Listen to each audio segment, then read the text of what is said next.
నీకు దేవుని నమ్ముకున్నాం కదా అంటే అవునాయన అంటే మొన్న వచ్చిండు అమ్మా బీపీ గోళీలు హాయమ్మా అని హాపేట తీసుకొని ఇచ్చినమ్మా సూటరు సూటర్ హాపేట అంటే మొన్న సూటర్ కొనుక్కొచ్చిండు బీపీ గోళీలు కొని ఇచ్చిండు ఇప్పుడు పండగకు నీకు సాడి అమ్మా అన్నాడు.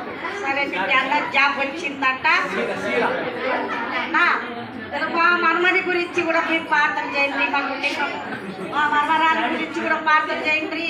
ఎక్కడ ఏ ఆటంకం రాకూడదు, ఏ బాధలు రాకూడదు, ఏ శరం రాకూడదు. నా తల్లి గారి రక్తము, నా అమ్మగారి రక్తము ఇదందరూ మంచి చేస్తున్నాము, మంచిగా ఉండాలి.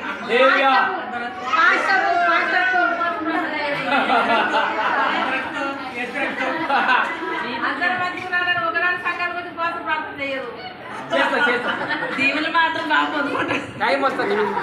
అది ఆ సాక్ష్యం చెప్పడానికి దేవుడికి మనం ఇస్తున్నాడు. నేను చెప్పాలి